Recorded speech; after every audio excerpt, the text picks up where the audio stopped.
Hello and good afternoon, everyone. Welcome to this week's new episode of Primetime Gaming with Mr. Boomstick. And yes, I brought a lot of friends. Today's episode is going to be a big one. It's going to be a powerful one. Listen, before we get into the introductions, the two topics that we're going to be hitting are going to be the debacle known as the ID at Xbox Twitch stream.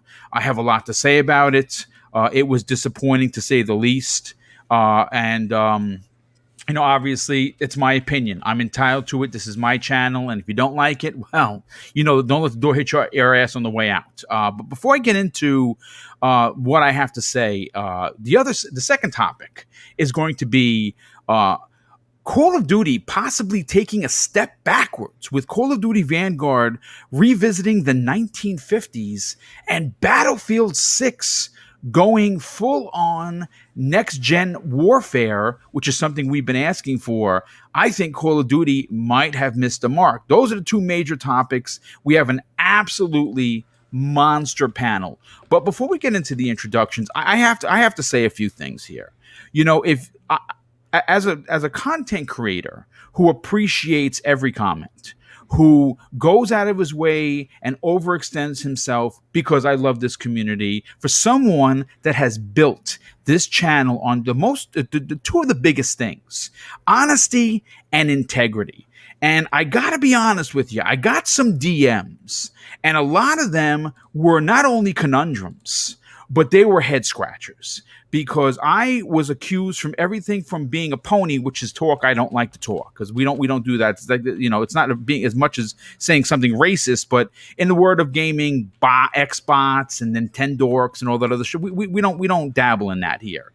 But I find it very hard to understand how, if you enjoy a company, if you enjoy a platform, that you will never find the way to criticize them when they drop the ball. And folks, this what this was, and how I'm going to depict this is a sports analogy, so get ready.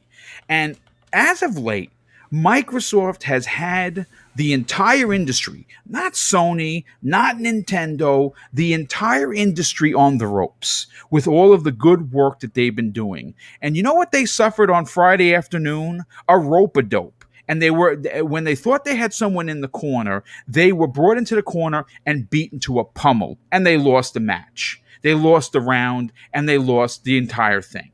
And I got to tell you, maybe I'm over exaggerating, but that's my opinion. And of course, like you folks that come here to listen to me every week, which this is now the third week with 5 live streams, obviously I'm putting down something that you like. And occasionally, we're just not going to disagree. And something that's crazy?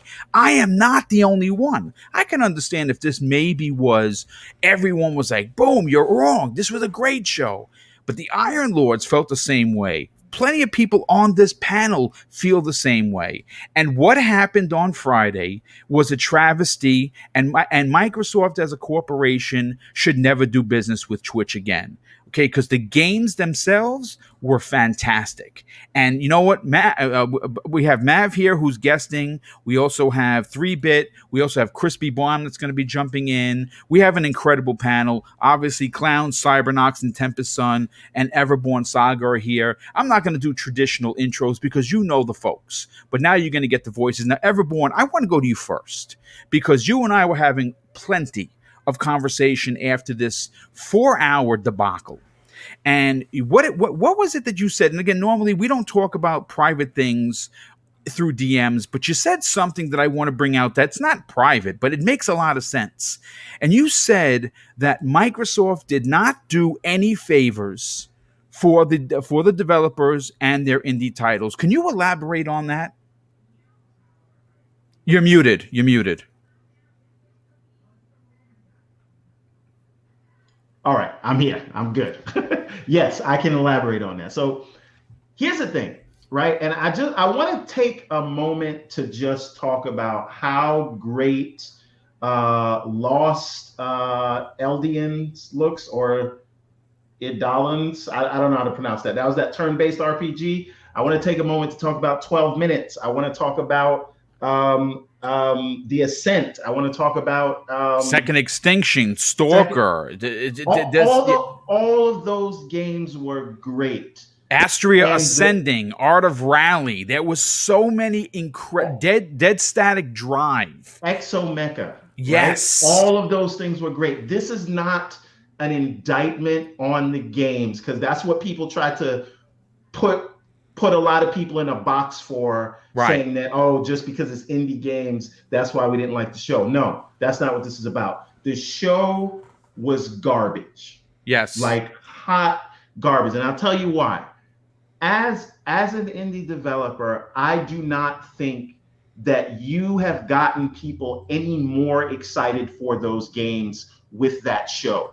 All they've done is have people feel like they were bored watching it and waiting for it to be over. So by the time they showed any sort of game clip or trailer or gameplay, people were already spent, and that puts something in the buyers or the consumer's mind that this is boring, right? And so a lot of people will walk away from that show thinking, you know, Xbox still didn't really show any good games. What was the purpose of this? You don't want people walking away from your show where it's supposed to be designed to show off these indie devs games, right? And get people excited for them. And the general wide consensus is that, what are we doing here? This show's terrible, right? Yes. There was Yeah. you could have released those Twitch streams separately and had a show that was distilled down to maybe an hour, and then said, hey, you want to know more? Come check out this Twitch channel. Come check out YouTube or wherever else we're going to do this. I think they put in the minds of everyone watching that show that those games were not exciting, and that is really not the case. So I think they did him a disservice. If I'm one of the developers there, maybe 3-Bit, I know you know some industry people. I know 3-Bit works in the industry there. Maybe he can speak to this. I don't know, but if it's me, I'm upset that my game is showed off in a show like that. I don't feel like it moves the needle. In fact, it moves it in the opposite direction. Yeah. You know, to add to that, this is how you know this event was wrong from the start. As someone, and I don't mind letting you in under, into the house and letting you, into some of my anxiety that I get every now and again with these shows. Obviously, it was the first quote unquote live stream during a live stream that I've ever done. The first one didn't work. I wound up getting a copyright claim for some music I didn't even hear play. I couldn't get it to work. I missed checking a box. So, of course, leading up to this show, I could not, for the love of Jehovah, find anywhere, not on Twitch, not on ID at Xbox's YouTube channel, not the Xbox channel, not in any of their social medias, where was the link that I could set this up? I had no idea. You know what? The other thing that's a head scratcher. How come in the hour before the show went live, we get a tweet from Aaron Greenberg telling us that traditionally they put these live events on YouTube, but because it was a Twitch event, it wasn't going to be there. This is an hour before the show, folks. Okay? And literally minutes before the countdown started, I had to reach out to Cognito and say, Cog, where the hell is the link? So he had to send me the link through DM. Thank God I had his guidance in order to get it right. Now, does that sound like a well-oiled machine? Does that sound like you want these folks representing your game? Your life's work? And here's the thing, folks. Okay? When you hear me, whether I'm sick, whether I'm having the worst day in the world or the greatest day since sliced bread, I'm always the same boomstick. And you know why that is? Is because I'm fucking real through and through. What you see is what you get. If you tell me that those Twitch people were not phoning it in, then you're a phony just like them. because they seemed like they didn't want to be there. They seemed unsympathetic to the fact that someone was maybe potentially putting their life's work into their hands and they could give a flying shit about it. And that is what's disgusting.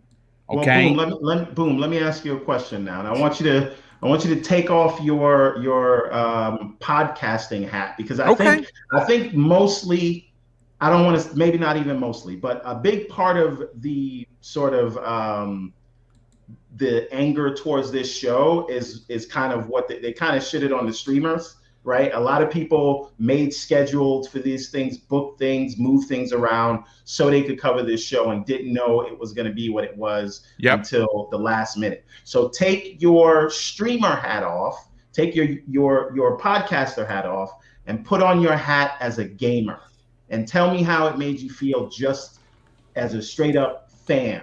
Because at best, I think they had a bad day at the office. At worst, I'm very upset if I'm an indie dev. But as a gamer, I feel like I tune out. So what do you think? Well, to your extent, the show opened up like a fireworks show because they showed Exo Mecha, which highly Fire, anticipated for fire. me, absolute fire, and then they followed that by a 4-player co-op explosion of the Ascent. So I'm sitting there with the team that I have that brought together for this, and I'm like, holy shit, here we go. This is going to be a fire show. And then it completely got 4 flat tires. It ran over the freaking thing that didn't see all the nails on the road, and we got 4 flats. And as someone that was looking forward, that appreciates the indie community, I mean, for crying out loud, I appreciate that community so much that I'm actually interviewing Joe from Song of Iron on Wednesday. Oh, that game looks so good. That game Oh looks man. incredible, and That's he got awesome. he got the questions. Me and him are going back and forth, and that's new. That's new to the channel, and it's going to be solely based on the indie dev community. I got a few things lined up that I can't talk about yet, that I will be making announcements, and I think it's going to shock a lot of people because wait till you see on Wednesday how it's handled, and I think indie developers are going to want to jump on because of the way we're going to handle it. But with that said, as a gamer, I was looking at my watch, and I think that is the worst thing that you can do. If you have an Yep. event and anyone looks at their watch, you're like, wow, this is not good. So you know what? You said something earlier. I want to bring in 3-Bit because he is a part of the industry. And 3-Bit, thanks so much for asking to jump on the panel. I'm glad that you're here. Love the insight. Love the honesty. Let's talk about the show, because the indie devs themselves they had some good showings, and I love the games they showed, and I think that really Everborn is onto something, because I think people are trying to broad stroke the conversation, meaning that if you say that the event was bad, all the games were bad. No, that's not in fact the case. And if you're using that logic, maybe you need to go back to school, because I never said the games were so ho-hum or so-so. What I said was the event turned out to be a 4-hour event that we learned it was going to be 4 hours minutes before it started, which means that they knew, Twitch, that people were going to be pissed. And that's why they didn't properly advertise this. Yeah. What are your thoughts on this, 3-Bit? I mean, if you know what, everyone, why don't you ask him that question again? Because I forgot what you said. Yeah, no, I mean, I'm just saying, like, if you're an indie game dev, right, and your game this show is supposed to be designed around you and your games, and it's done in sort of a almost a throwaway fashion in a show that they know, I'm like, these guys make a lot of money. They know that people are not going to have a good reaction to that show. Why sort of throw those games under the bus? They would never do that to a big publisher, right? Like the show was designed in a way where it's kind of it kind of gives everyone this sort of boring fall asleep, when is this over connotation to it. I don't understand why you would do that to the indie devs. So I'm just saying, like, you as someone who works with a lot of people in the industry, how do you think that they will feel about it? I think the major problem for the whole event was the presentation. I think that's Mhm. literally how you can boil it down to. Because if you had the same games, and it was presented in a manner where, you know, sort of like a montage sort of setting where you see one Yeah. game, you see another game, I don't think Yeah. we would have much of a problem with it. I think Microsoft, they just trusted Twitch to run this event, and Twitch was catering to a different audience, and they thought that audience was like wanting to see lots of just talking, lots of interviews, and that's not the format. I don't. It's not a good format for a game showcase, I don't think. As for like an indie dev, it's kind of difficult because as an indie developer, um just getting your game out there, whether it's just like if they're highlighting your game and you're underneath Xbox, that's just something to be proud of. I would be sort of upset in this sort of setting that it's in, like you're saying a little bit, everyone. But if my game is being showed as indie dev, I'm like, hey, that's kind of cool. But I think it did do the show a disservice because of how the games were showed, because like Boone was saying, this show started off great. It started off like really strong, and then we got this interview. I'm like, okay, that's okay. And then they just kept doing it. Like you had this uh, these montage settings, and it'll go back to the interview, and then montage setting, interview. They really should have just saved the interviews for the end portion or an after show. So for people who are interested in those games, they can go back, check for it. Like if someone's really interested in Song of Iron, that trailer that was there was amazing, right? Yeah, it was.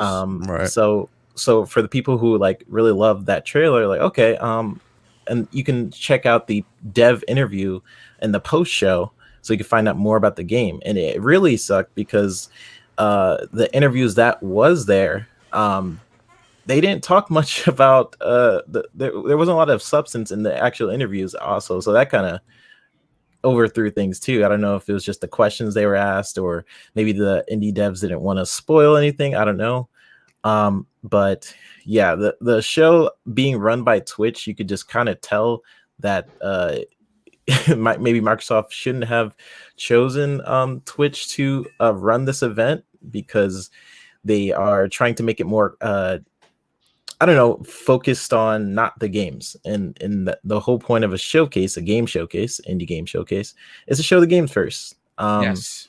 So it's all in the presentation. I think in all the anger that people are getting for this event, it just boils down to how it's presented, because no one had any issues with the actual games. The games they showed was I really liked. There was a Yeah, lot of me too. awesome And games. there's a Oh, lot to yeah. look forward to. But you know what, Cyber, I Yeah. want to bring you into the conversation after 3-bit is Sure. done. But 3-bit, one of the biggest complaints that I saw from many in the community, as well as myself, was that we had no indication of what games were coming to Xbox Game Pass. We literally had to wait for the event to finish to then get an Xbox Wire article. I mean, like, that's how you know you failed. Yeah, for sure. I agree. And I did a little live stream of the event too, and I couldn't finish it. I Neither. was just I like, literally got a this, migraine on the air trying to figure out what was happening. It was awful. I mean, even the Iron Lords, who normally do 4-hour podcasts, couldn't finish because and they admit it. They admit it was a terrible show. Now, real quick, yeah, you know, there's somebody in the chat, and I'm not going to call him out because I don't want to embarrass anybody. He says this. I'm assuming he's a he, by just based on the name. I apologize if otherwise. You knew the shows was going to be about small indie titles, and you knew they were going to go deep into discussion about the games, but yet you still cry. What did you want? Another E3? You see, that's the ignorance of So hold many on, people. boom. But just one thing to that point, and we literally said this up We front. literally just said on the It's air. not Yeah. about the fact that they were indie games. We are all very excited about those games. We are talking about the show and the format. Even if you look at every show, every sort of if you look at WWDC from Apple, if you look at Google I/O from Google, if you look at what's the name of Microsoft's big developer conference, right? Any sort of thing like that where you'll have your big main keynote, and then you will have the deep dive discussions later. And I don't know if we were watching the same show, but those sort of side conversations after the trailers, they weren't that in depth. They didn't No. ask deep, hard hitting questions. So even by that barometer, I don't know that if they hit the mark. No, I 100%. And here's the other thing. The person in the chat, I can't say whether or not they're one of these rebel rousers that I stay away from that love this console war shenanigans. So I don't know. But I can almost guarantee you that if Sony would have pulled a show like this, the torches and the pitchforks would have come out. So let's keep it 100 here, folks. All right? The show was not good. I think Microsoft knows it. Maybe Phil will never come out and admit it. Maybe, you'll never get Aaron Greenberg to say, yeah, we kind of expected it to go this way and it went left instead of right. Maybe they'll never admit that. But hopefully they learn from their lessons. But Cyber, before I get to you, brother, I got to catch up some of these outrageous super chats that have come in. The first one of the night comes to us from Chaos Mike with the outstanding, very generous $10 super chat and says, everyone hit the like button. Twitch shouldn't do any more shows. I agree, especially long ones. They talk about, hold on a sec. Okay, here we go. Oh, Iron Lords just dropped a super chat. Hey, the Iron Lords, my brothers. He says they talk about what we just watched. Xbox's E3 model should have been done here. World premiere. Indeed, 100%. Nightwolf 3186, a generous friend of the show, he drops an outstanding $5 super chat and says, as far as the event goes, it was run like an actual Twitch stream and seemed at times like they were trying to promote those streamers. Thank you. Good point. Goose8402 drops a $5 super chat and says, boom, so glad to be here live again. Your Monday panel might be my favorite I listen to. Oh, dude, that's awesome, brother. Thank you so much for the compliment. He goes, Everborn, bro, hands down, my favorite new panel member. Everborn, there you go, man. You're getting some fans. Nightwolf 3186 drops another $5 super chat and says, all of the trailers and gameplay could have been shadow dropped individually and still would have been better. Indeed. Yes, they absolutely could have. Because if I had to, I'll put it to this way. In order to appreciate the trailers and the hard work that these indie developers are putting into these games, I literally had to go out of the program to then go to YouTube and watch it where someone wasn't talking over it, ruining it.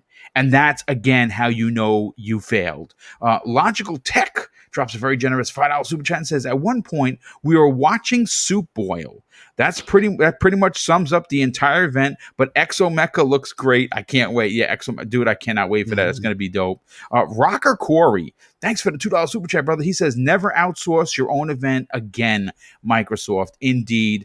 And here we go. Iron Lords Podcast drops an outstanding and very generous $10 super chat and says, SO, Lord Boom and glorious panel. The game's ID at Xbox were amazing. The issue was the presentation in all caps, pacing, non-informed questions, and length not told beforehand, 4 hours. Xbox needs to control their indie events. Indeed. Thank you so much for that, brother. Logical Tech drops another $5 super chat and says the Twitch logo got more airtime than the game trailers. Wow, that is you're onto something with that.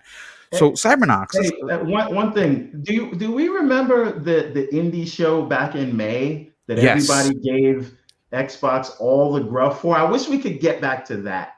Dude, the May 7th event that I gave an 8.5 out of 10, which watched with a big cheese smile on my face. I could not believe how people were complaining about that. And then there are people actually cheering on what we just, this debacle of Twitch.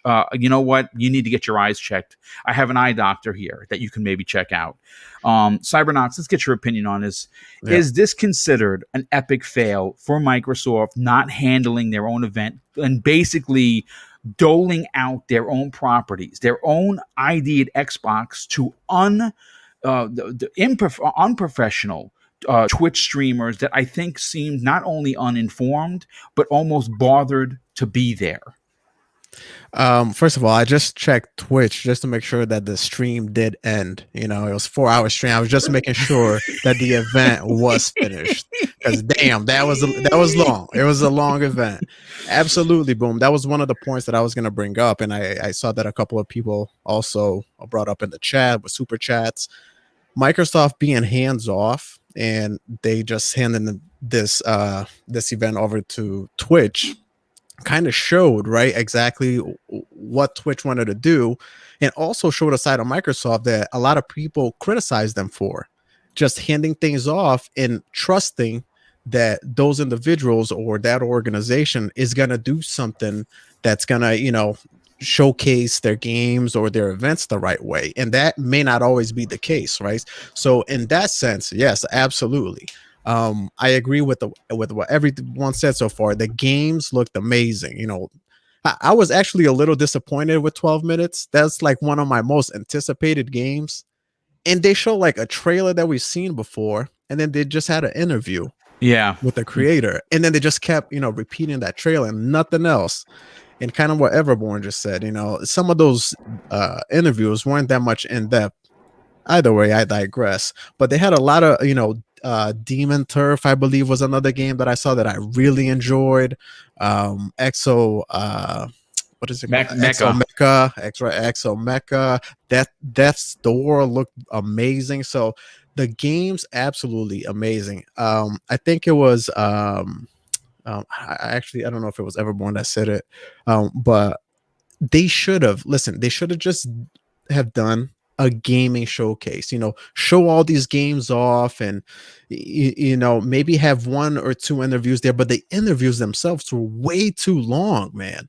They were way too long. There was intermissions. Okay, we're gonna take a 3-minute break here. I almost fell off my out of my seat. Yeah. Mm-hmm. 3 minutes, and that happened 3 or 4 times. And boom, you hit the nail in the head. When you're a gamer and you're watching an event like this and you're looking at the clock to see, is this thing going to be over anytime soon? What's going on? Then you're doing something wrong, unfortunately. Now, hopefully Microsoft will learn from this and, move forward. Maybe even Twitch will learn from this, maybe they did have their own criteria that they needed to meet, their own, they wanted to promote maybe some of their stuff that they're doing, some of their content creators, which, they are running this event on their platform. So that would kind of make sense. But 100%, they should have, one thing that if like me, right, if I was interested in any game that was showcased, and I wanted to find out more about that game, if they happen to have these interviews post the event, okay, guys, for more information on so-and-so game, check out the YouTube channel, check out, idea at Xbox YouTube channel. All our interviews are going to be there. I guarantee you people would go and look at those interviews, because just like a lot of people that I've talked to, when these interviews were going on and they didn't care about the game, they muted, they were looking at somewhere else, they dropped off the stream. Xbox's channel on Twitch, they were losing, like sometimes during these interviews, they were losing, hundreds, if not thousands of people just dropping. People. Exactly. Yeah. Mm-hmm. And then people would come back and check the stream and things like that. So lesson learned. I sure hope so. But to your question, I do hope that Microsoft does keep sort of a hands-on, or they know exactly what's going on to these events, because their name is associated with the event, and if that's the case, they need to do a much better job of knowing exactly what's going to happen. And please let us know how long some of these events are going to be. I feel bad for everyone that was trying to do a live stream during the event, and time is just ticking 1 hour, 2 hours, 3 hours. And I was like, oh, people have to go, man. But the games themselves, I really enjoyed what I saw. I love indie games. I play them all the time. I feel like if you're a person who's not too much into indie games, after playing a AAA game, let's say, a 40, 80 hour game, 100+ hour game, cleanse your palate. Yes, I agree. Go play an indie or two. It brings that, it brings that joy, that fun back to gaming. That's what it does for me. So yeah, man, I sure do hope that Microsoft learns from this. I think that this event, the way it was ran by Twitch, it is a big down for Microsoft. They took an L on this form, in my opinion, but hopefully they'll have another event and make up for it. Yeah, maybe. Real quick, before I bring Mav into the conversation, because Mav and I were in the green room earlier talking about this event. I can't wait to hear what he has to say. Gaming Forte, our brother. Hey, dude, hopefully you are well. Reached out to you a couple of times. Hadn't heard back. I was concerned, but now that you're here, I know that you're okay. He drops an outstanding $2 super chat. Says, shout out to the homies. Great show, Boom. Love you all. Well, we love you too, brother. And hopefully the new place is working out well for you and the family. Brother, we definitely got to get in touch. We got to get you back on here. You got me know when your next Monday evening is free, because we miss you here. And of course, love the commentary you do on the work, on not only on your YouTube channel, what you're doing with Slow Mo on a regular basis. It's just fantastic. CYV Studios drops a very generous $5 super chat and says, temper your expectations. The show format was sucky. It felt like it was like as watching a TV show when they extend it for no reason, just to fill out the schedule. Yeah, you know something? You're right. That's a great point. We have Lord Roughness drops a very generous $5 super chat and says, sorry, but if I have 4 hours to spare, I'm gaming, not watching people talking unless it's Boom. Well, thank you, brother. Or the Lords. Let me see. The Iron Lords Fire podcast. I had to catch highlights later. Yeah, dude, so did I. And I streamed it live. How about that? Logical Tech drops an outstanding $2 super chat and says, shout out to Song of Iron. Yes, Joe, if you didn't already know, and I've been doing some massive advertising, is going to be a guest on a new program that I have added to the monthly live streams. It's obviously it's Xbox One-on-One. Now, I know that people are like, well, that was your other show. Well, what I had to do is, because we added Pong Sol and we might be adding a 4th person to the Tuesday show, I needed to obviously pivot and make it just a bonus, 2 episodes weekly of the Xbox Factor podcast. So, of course, I had all of the Xbox One-on-One stuff, and I said, it would be amazing if I could actually interview a dev or two. And it turns out that Joe from Song of Iron actually heard me mention his game on the air, and that I would love to interview him. He reached out to me through DM over the weekend. We talked for a bit. He agreed to come on. He's got the questions. So once a month, maybe even twice, I'm going to be doing sit-downs of Xbox's up-and-coming talent, and he is the first guest this Wednesday at 12 p.m. Eastern Standard Time. And you know what's great? He's going to be taking live questions on the air, folks. Very few devs do that, but Joe is apparently more awesome than any of us really know. In fact, he might be wearing an S under that chest, Joe, and he's probably in the chat right now. Let's see. Who else was okay? So we have another super chat from Nightwolf3186. Hey, dude, thank you for the generosity. He drops an outstanding $5 super chat and says, let's not forget, we got a Hellblade 2 E3 style update for Stalker 2, which looks so good, and it's in Game Pass. Was really excited to see a little more of that.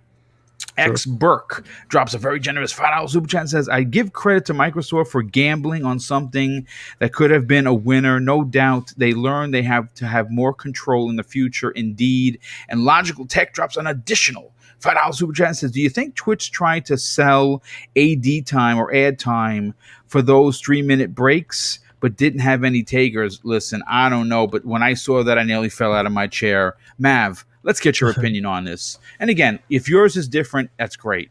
But when you say it's an indie showcase, at least because I have half of a brain, not even a full one. I don't know where the other half went, but I have a half a brain. If you tell me it's an indie showcase, I'm going to expect that we're going to get some gameplay trailers. We're going to get a few montages. And then if we incline to do so, there's going to be an ability for us to potentially stay afterwards and listen to said dev talk about said game, or at least find it on a YouTube, the Xbox ID at Xbox YouTube channel for my viewing pleasure when I have the time. Basically, kidnapping us for 4 hours was not the right call. I think Twitch should be ashamed of themselves. I don't know what audience they were looking for, but it certainly wasn't the gaming community. The Twitch community is a much different animal than gamers. They have the Twitch community has patience because they're normally used to 14-hour streams to see someone drink their own bathwater. I understand that. I'm not into it and I could care less, but that's a reality. We're gamers, well, we want to see games. This is why Microsoft failed. And again, I don't know who to blame, but whoever allowed this to happen, man, you got to take note, you messed up. What are your thoughts on this? Well, I think you kind of hit it on the head right there with, as far as who the audience is, right? The audience is us. The audience is the Xbox guys, indie game fans that are looking forward to seeing, hey, we're going to see some awesome games. And they showed that, but what they did is they killed it. They killed it by having this format that was not for us, right? So this format was for somebody else. This format was for a Twitch audience that's used to watching long shows about whatever and just, but there's meaty, juicy stuff in there that's important. And to hide it every 30 minutes in little sizzle reels is like kind of weird, right? It just didn't hit the mark. I get that they were trying to do something different. They were trying something new, right? I can give them some credit for that. But this was not the right thing, right? Have it an hour long of the main show, keep the excitement, the hype up, give everybody the stuff that they were looking forward to seeing, and then highlight all of the interviews and indie devs, deep dives into things and after shows. That format works. That has been done time and time and time again. With E3, with different YouTube channels from all the major media platforms have been using that as their main format for years, and it's successful. Like, why try this thing where, hey, we're gonna have 5 trailers, amazing trailers. Now we're gonna have a 20-minute sit down sesh, right? We're gonna lose all of our audience in this 20 minutes.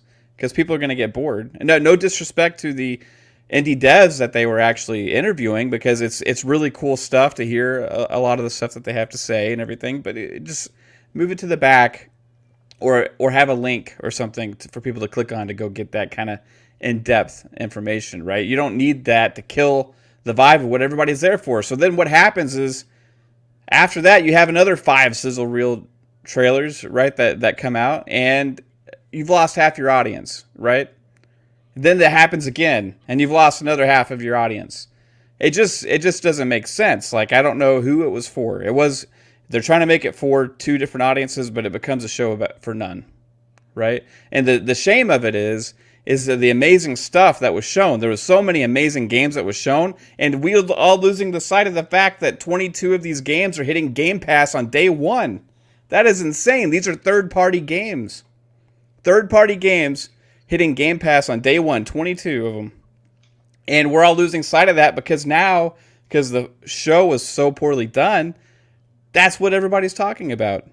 So that's the stuff that Microsoft... Great point, dude. Microsoft has to understand this. They have to start getting their pulse on the trigger of who their audience is and what they want to see.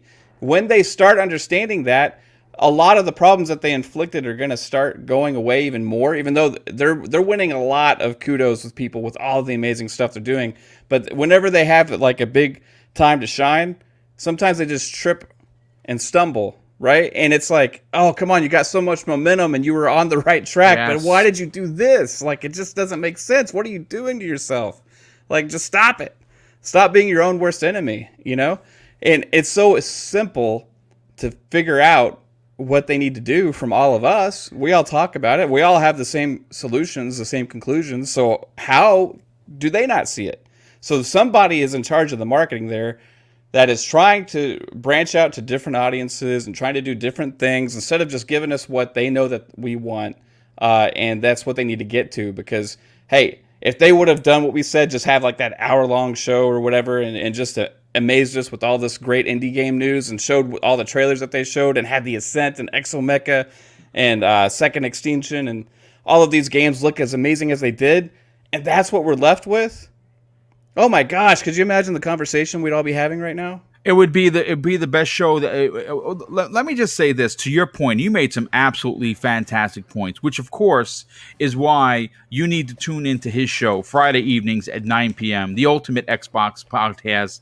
He got an amazing crew that just keeps growing. I don't know how you're able to handle so many amazing people on your panel, but yeah, you definitely gotta get over there on Fridays at 9 p.m. Eastern Standard Time. Check out his show so you can obviously get more of this logical goodness, if you will. Here's the thing, and to your point, if they would have easily packed some of the greatest games into an hour and 15-minute show where it was just no intermission, game, just all the way through, right? We wouldn't be able to catch our breath. And then we would be so hyped and so excited. They could have easily said, hey, these 10 games we're doing developer deep dives on Twitch.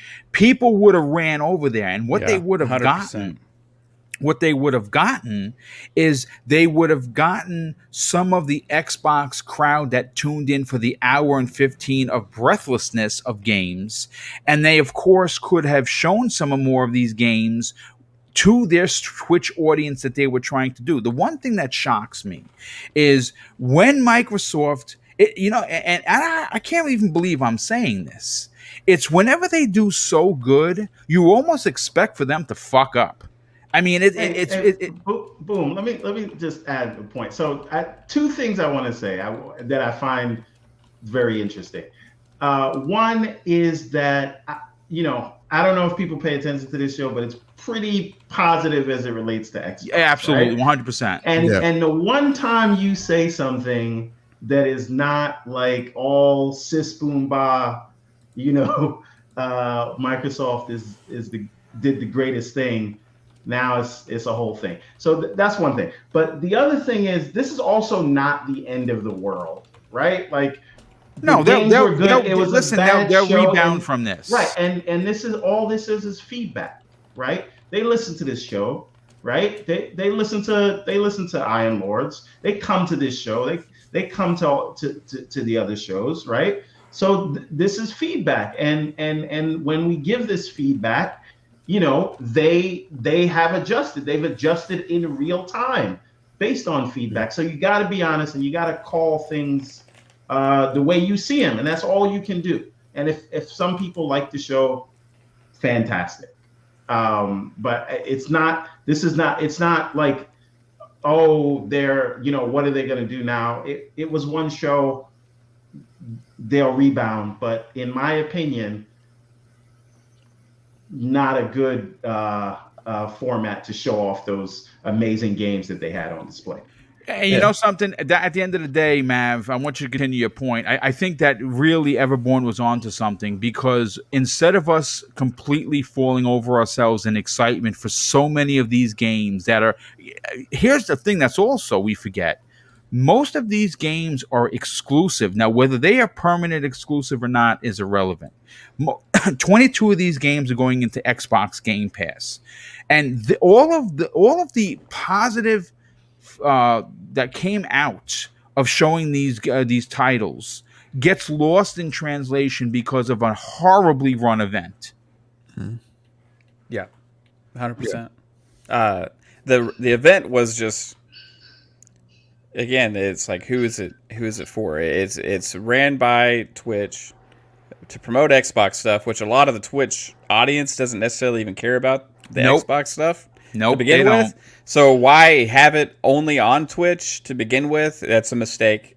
First off, it reminded me of remember the Keeley pre-show for one of the big events that we had, and he had all these people that didn't even give a damn about Xbox on the show, right? Well, actually, if I recall correctly, someone actually said, "I only turn my Xbox on to play Netflix." Yeah, but I'm here to talk about the big Xbox show. Yeah, like what the hell are you doing there? You know, like it doesn't make any sense. Why go to these people for big time things that you're investing a lot into? It just doesn't make sense. Like, and it's, I don't think it's going to do any like long-term harm or anything like this. No, This isn't like, oh, ring the fire alarm, something's going on wrong right now. You know, this is just a mistake. It's just a mistake to do it in the way that they did, and they can do better. They can definitely do better. That's why we give the feedback, because if they don't hear it, then hey, guess what? They think everything's okay. Yeah, we had a great show. You know, it doesn't seem like their pulse is on the trigger that much. They need to listen. They need to hear this stuff. So we got to say, hey,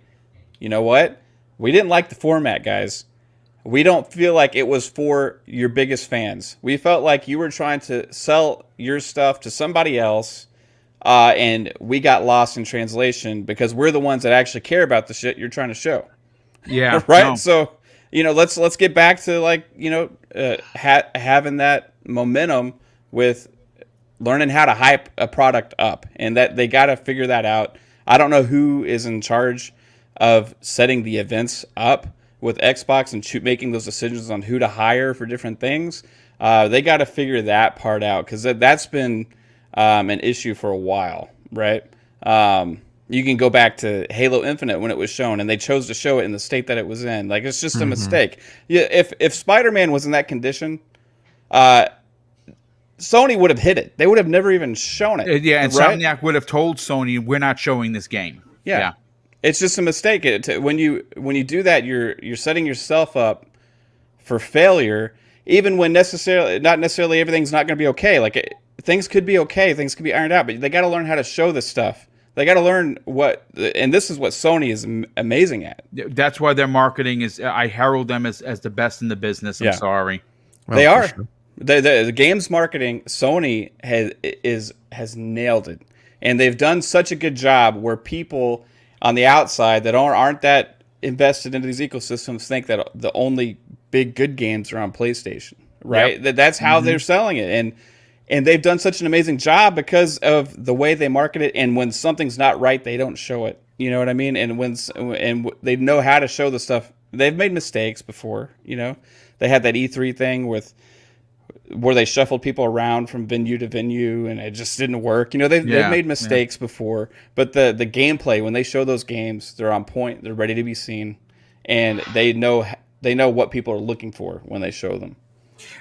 Absolutely, 100%. Let's get some of the other panel clowns. Let's get your opinion on this. Clowns, you work with many indies. The work that you're doing currently with many people on this panel, many people outside in the community that love Four Guys with Quarters, is how you present yourself as putting the spotlight on smaller creators. That's your job as a producer for that channel, and you do an amazing job at doing it.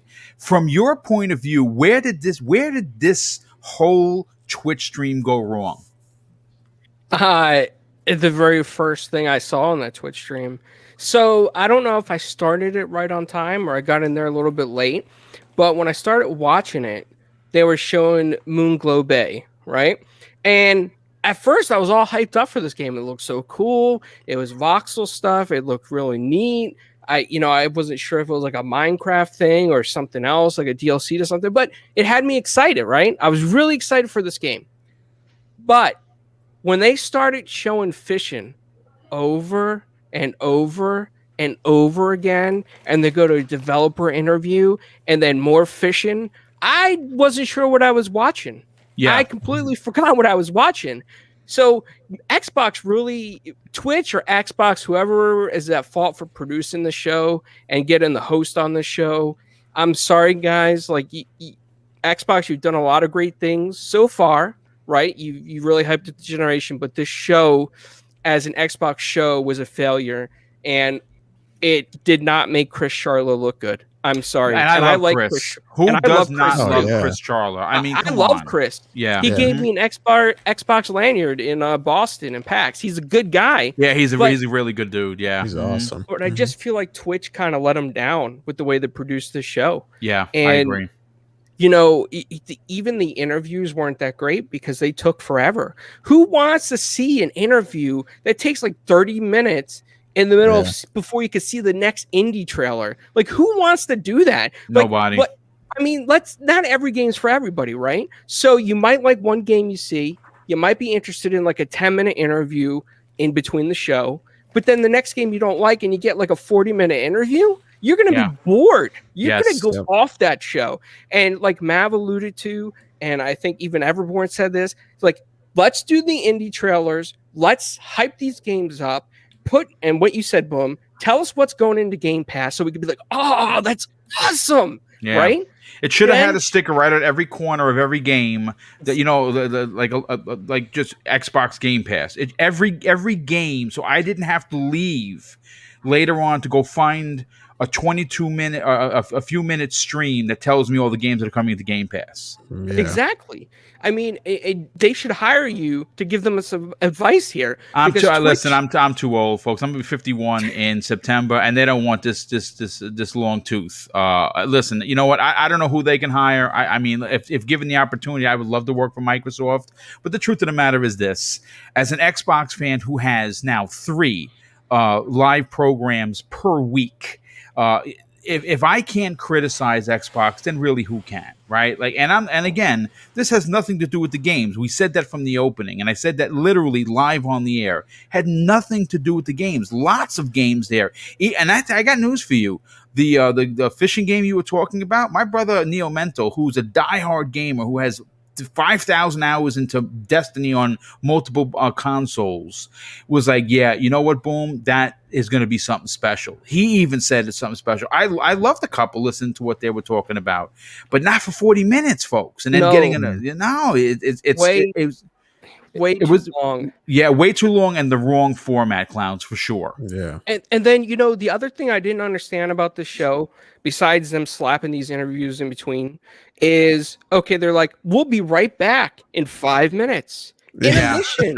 We'll be back in 4 minutes. What are you doing in that time that you just can't show another trailer or have somebody from Xbox come on and say, hey, guys, this game's going to Game Pass. Are you hyped? I'm hyped. Let's get hyped. No, instead you stare at a screen with a number countdown. Whose idea was that? They had to pee sometime. I mean, the show was so long, they had to take bathroom breaks. That's true. Was this even live or pre-recorded? Because with that intermission stuff, it sounds like somebody on the fly at Twitch was trying to like jumble the screenshots together and jumble the videos together. And they're like, okay, I'm going to put this interview here and this one here because it's all pre-recorded, but we're kind of like going live with the host because these are the best hosts you can find because they have hundreds of thousands of followers on Twitch. So everybody on Xbox is going to love these hosts. No, this is not how the world works. Not everybody on Xbox is going to love every single Twitch host. I would rather honestly have had Xbox employees talk on the show. Yeah. I'd love to see Jeff Rubenstein up there. You know, get Larry Herb up there. Get Phil to open up. You know, get Matt Booty in there. Yeah, get people that we can recognize. And that again, listen. You know what? We could chase our tails all day long. The bottom line is that this was a bad show. But I want to get the rest of the panel's opinion. And of Tempest Son, are you back, brother? Yeah, I'm here. Okay, Tempest, let's get your opinion on this. You know, you've heard everyone's commentary, but we want to hear yours. How'd you walk away from this event? I'll keep this real short and sweet. There's really nothing I can add extra to what everybody else did. Everybody nailed it. How I felt, I was working at the time and I was listening to your show, cover the show. And it was a mess. Xbox in the future, I almost feel half bad for them and then half not bad for them. They had to have known what they were going to do. A company like Microsoft doesn't just say, here, do our event for us, and they don't ask any questions. So they should have set the expectations from the beginning, way, way in advance. Let everybody know there's going to be a 4-hour thing. Because people, I checked in at a bunch of different podcasts. Nobody that was covering this at the time, nobody knew it was going to be 4 hours until like right before it started. Yep, that's correct. And the problem with that is this is real schedules, real like time set aside by real people. You know, these people have things to do. Like I was working, so I couldn't do it even if I tried. But everybody set time aside to cover this thing, and those people that set that time aside to cover this, it's all free publicity. It's all free marketing for Microsoft, and when everybody's blindsided by it and it doesn't work out, it kind of sucks for everybody. Why Twitch? I don't understand. I don't think they've done this with them before. So why now? They had so much momentum going into this. In fact, they had so much momentum in the grand scheme of things. I think this is a slap on the hand. The reason why it's only a slap on the hand and it's not super detrimental to their game plan the rest of the year is because the content shown was very good. The actual content, the meat and potatoes, the games, that was actually really good. I went back and I looked at the stuff, after work. I got home. I looked at the games shown. Listen, everybody, there's a lot of good stuff on Xbox this year. A lot of good stuff. A lot of good indies that honestly, you can't really think of indie the same way you used to. You really can't. I mean, the lines are blurred there. I don't know what to consider an indie anymore, or what to consider a double AAA game. I mean, I don't know. That's that Unreal Engine, because that it really allows smaller teams to create projects that seem like they're made by much bigger teams. I don't think. I mean, we do, but like we always got to tip our hats there to that Unreal Engine, because that's the thing. That's what is it, like 90 developers that make Exomecha, right? Yeah. Like, and look at that, right? So yeah, I agree with you. Those you are spot on, sir. Yeah. So it's all good. It's all good in that regard. Listen, yeah, it was awful in ways that I don't even want to get into, honestly, but I don't know, man. Going from here, listen, okay, what I will say is, that that collage that they made for the Welcome Bethesda to Xbox at the end of the welcome show, they had the collage with that blinding light sign from, anyways, that video was so good. I don't know if this is embarrassing for myself or not, but I watched that quite a few times. Yeah, I watched it over 10 times, dude. I'm not even in front. I keep going back to it because it gives me chills. It's amazing. It does. It's so good. So like, they have good editors there. They have a good team. Why not trust the people that you employ? Why did you hand it off to somebody else to do it? I don't get it. You could have had a 30 to 40 minute just bang and show, because what they showed was fantastic. Yes. Like I said, there's so much good stuff coming, guys. There's so much good stuff. Just make it like trailer after trailer. And at the end of it, use that team you have who put that video together and do a collage. And just like every time a really cool game that's coming out, that's coming straight to Game Pass, throw that up on the screen, get people hyped, because there's a lot to get hyped for. And I just don't know why they did that. This was a miss. You know what? And then the bad part about it, because it is a miss, we're going to have to wait another couple months. We're not going to see them again until June. And that maybe before, but you're absolutely right. So now we're left holding it, so to speak. Yeah. But anyway, I want to hear what Crispy says. Well, Crispy, first of all, thanks for joining us, brother. I want to grab your opinion on this, but let me just catch up on a few of these super chats. Jimbo Jangles in the chat drops an outstanding $2 super chat and says, "Twitch, please." We have Dan's Lazaro drop. Dan, thanks for being here, brother. He drops an outstanding $5 super chat and says, "As with 343 and Halo, Microsoft should have already known that they have two at least guide things or good things. I admire the hands-off approach, but you need to lead sometimes." Yeah, you know what? Look, I have something I want to say. I just want to make sure I get all the super chats first. Rocka Corey, hey brother, thanks for the additional super chat. He says he drops a $2 super chat and says you're giving feedback because you love Xbox, and that's a good thing. I actually thought so, but some people think otherwise. CYV Studios drops an outstanding $2 super chat and says the Ascent may be the Cyberpunk game we never had. Indeed, it will be, brother, for sure. That game is going to be something special, and Neon Giant knows it. I think the team knows it. Mind you, if you didn't know, 14 people are a part of Neon Giant that made the Ascent. 14 people, folks. The Flame drops an outstanding $2 super chat and says, "I'm just disappointed that they messed up again." Yeah, I think that's the running thing here. And Logical Tech drops an additional $5 super chat. Thank you for your generosity. He says, "People don't remember what was said at these events, but they remember how they made them feel." That's a great point, dude. Crispy, look, here's the thing.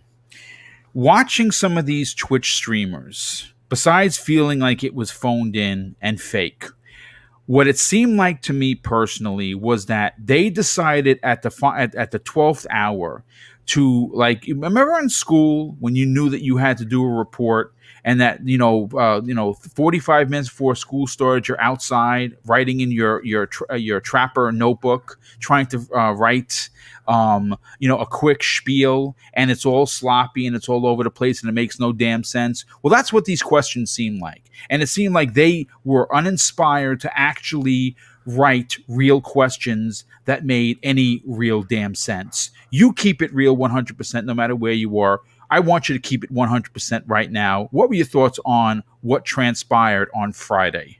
Well, for me, Boom, because I'm going to get loud about this. Yeah, go ahead. Go crazy. Go It was crazy. always the class before I would do the homework if I didn't do it that night, which I never did homework at night. So I was just procrastinating. That's the word you're looking for. It looked like procrastination on the fact that these streamers did not do research. They did not even bother to care about what they were talking about. And it clearly came through in not only the questions, but the enthusiasm was not there.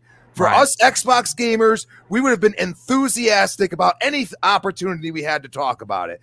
And, at this point, everybody used to make fun of world premiere. Well, guess what? I think that's better than what we got the other day. So how about we keep it 100 and realize that May event last year was far better than what we got in this one. 100%. Now, I gave it a 6 of 10, and that is because of the games, and that is all. Other than that, the format was absolutely horrendous.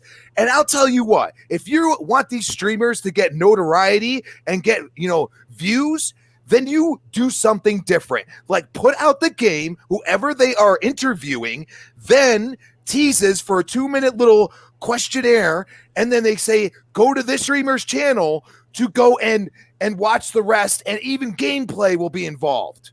Why don't you do that? Okay? Because at the end of the day, it's about the games. And you literally, I felt so bad for you and the Iron Lords. I went between both, and I had to watch after work. And I would just found myself, just fast forward. And, dude, I was dejected live on the air. And you know what I'm saying? And that's the problem. And I'm talking to you, Xbox, Microsoft, Phil, Aaron, Matt Booty, all these guys. You know what I mean? Don't do that to these guys, man. We all love every single person on this panel loves Xbox. And all we want to do is cheer at the rafters and say, this was great. But guess what? The only way you get better is we got to be a little angry about it. So this is what you're going to get. You want something great? That May event, all of us, for the most part, were pretty happy. I was very excited about it. You could bring that back because the games you showed, Ascent, man. I haven't played a game like this in years that really feels like a next-gen experience, but brings back that old school gameplay, and it gives me memories of like the Hunter series and like, oh my God, yes, the old gauntlets and stuff like that, but with this next-gen, fiery looking cyberpunk universe. That is what I'm talking about. And to take a game that was really like everybody was looking forward to and just show us the great textures you're doing in Stalker 2 was kind of disappointing for me because I really wanted to see more from it. And, unfortunately for me, I could have missed something that was important because you did, little tidbits that were in an interview. And at some point, I'm just like, my brain shut off. I'm forward, thank you. And you just took a new meaning for me to the saying I've said many times, 3 hours later. Yes, you did that. And shame on you for not letting people know that it was going to be this freaking long. And that is the end of the rant because it could be far worse. Game's great, format horrible. Literally, it would have been an 8, just like it was at the May event, if that format was at least half of what, we wanted it to be. I don't normally like to do this, but it does make me scratch my head when people come to the show that just want to be a-holes. And I'm not going to, I'm not even going to, he's banned. He's banned. I'm not going to mention the person. We won't hear from him again. He's just a knucklehead. Listen, great points, dude. And you're right. I think that what got lost in translation here, Crispy, is that when your brain shut off, you might have missed something incredible. And again, it's exactly what Everborn Saga says, that some of these games did not get put in the best light possible. And for a game show that we were all expecting and all very excited to watch, even someone like me who works on this channel 7 days a week, I don't think people actually understand that. Like, you think that producing 4 and 5 shows is like you just wake up and everything's ready. I work on this show for 7 days a week, and even with all of the work that I do and the reading and the writing that I do, I was still kept in the dark. Like, I did not know what they were doing. And that, again, is a perfect example of how this event went wrong, because I didn't even know what the hell was going on. I had to literally reach out to the Iron Lords privately to find a link. And that's bad, folks. That is bad. But listen, again, we're an hour in. I expected an hour to be on this topic. And, listen, it is what it is. If you unsubscribed and you tuned out, you want to give me the finger, listen, I appreciate your sub, but I'm not going to apologize for my opinion, just as well as you shouldn't either. If you like this show, hey, man, good on you. But I do want to move on to the next big topic. And we have a lot of these shooter fans, not only in the chat, but on the panel as well. And this year, we are going to get a showdown between Call of Duty Vanguard and Battlefield 6. And you know what's something? I actually think this might be the year that not only Battlefield wins fall 2021, but I think they have the potential to literally wipe the floor with a Call of Duty. And now, here's the thing. We have information that it's called Call of Duty Vanguard, and it takes place in the 1950s. And if we recall correctly, Battlefield did that back-to-back with Battlefield 1 and Battlefield 5. And a lot of people tuned out, including myself, because, you know what? I can only do so much World War II, World War I. Enough. We've done it all. I don't want to do that. I go to Battlefield for Modern Warfare because I like their online much better than I do with Call of Duty. Now, Call of Duty does have a free-to-play Warzone game that is extremely popular. That's going to consistently get updates, and I think that is the reason why they took chances. But when you talk about going in reverse, I think even someone as as ear to the floor as the Call of Duty developers are, and I believe Sledgehammer is doing this, who is a very, very talented team over at Activision. I think they might have missed the mark with this. And again, I'm not saying the game isn't going to look good. I'm not saying the game is not going to play good. But playing the single-player campaign, for me, is important because I don't do online stuff like that. That's just not my bag. But most people buy Call of Duty for the online multiplayer. That's not Warzone. And I think that they might have kind of stepped in it. Now, if you look at what Battlefield 6 is, well, we don't have a ton of information, but we are getting some. We know that it's set in modern day. And that's something everyone has been asking for. Now, no, it's not Bad Company 3, which is what I would have liked, but I'm happy to get Battlefield 6 finally back, and I can get to play in modern times, which I think a lot of people are going to go. So I want to go to some of our shooter fans, and I want to go first to Tempest Son. Tempest, when you saw that I was going to put this in as a topic. Now, again, I don't think a lot of podcasts are talking about this, but that's why you tune into Double Barrel Gaming, because you get conversations that you don't get anywhere else. For you, is this a step back for Activision and Sledgehammer going back to the 50s? And is this a chance for the fine folks that are going to bring us Battlefield 6 have a chance to actually punch Call of Duty in the face? Yeah, if this is the case, this is going to be unless Battlefield sucks. This is going to be a well, win of for course. Then Battlefield. yeah. This is going to be a win for Battlefield, and Battlefield 1 was interesting. A lot of people liked it, but at the end of the day, it limited creativity in that game. There's only so much you can do with the primitive technology, and although they did make guns different, you have to wonder how different could they make them, so to speak. Yeah, right. Of course. Vehicles only go so fast. The planes only fly so fast. Just things of that nature. Call of Duty doing it, I'll say Call of Duty. I'll be frank with you. I don't think any of their developers have the chops to make anything other than just a Call of Duty.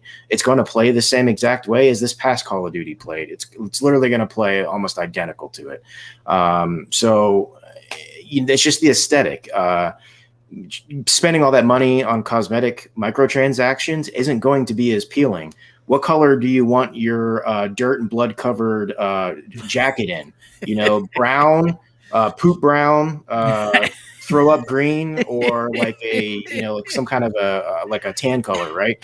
Those are your options. And if they go too far beyond that, you also piss off a very substantial part of the community that want their Call of Duties to be more on the gritty side. They might look at this like, oh, 1950s, we're finally going to get gritty again, so on and so forth. And then they might go ahead and put a polka dot pink, army outfit in there. They did the same thing with World War II. They started getting outrageous with those outfits later on.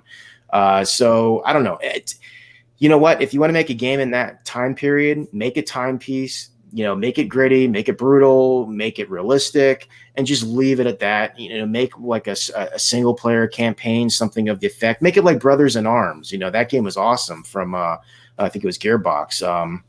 Make it something like that. I loved Brother in Arms, dude. It was fantastic. Brother in Arms. Yeah. But like, don't make your competitive Call of Duty game that. But now Battlefield, dude, they took a good amount of time off, and this is just my opinion. I don't think Battlefield ever actually gets the credit it deserves. I truly believe Battlefield is the superior shooter in just about every way. Battlefield is, to me, is such a good shooter that I sit there and I go to, I forget what the website's called, but I actually look up like the travel time, the bullet velocity of all the weapons.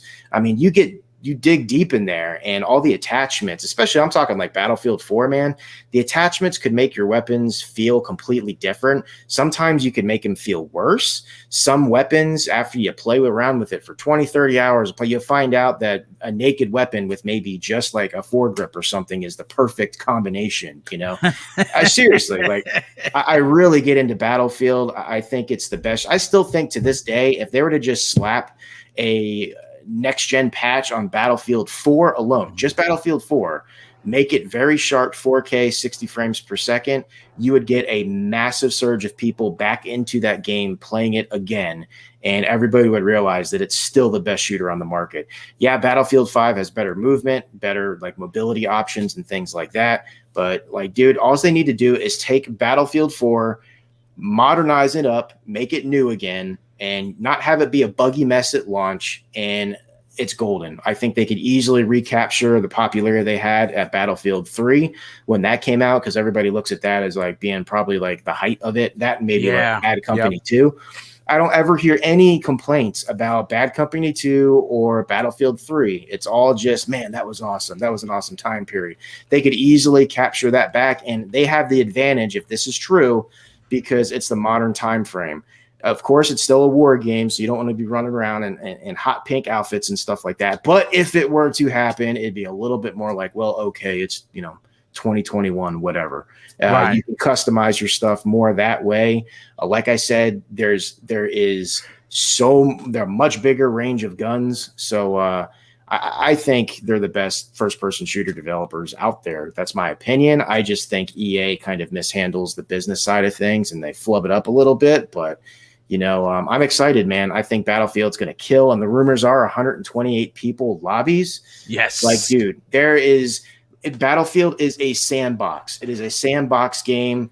You can enter a lobby, get into a match, and honestly, there's so many people, you could farts around and like experiment by just placing C4 on stuff and watching it blow up and get some funny clips out of it. Like, that's the kind of game Battlefield is, dude. It's just, there's nothing really else like it.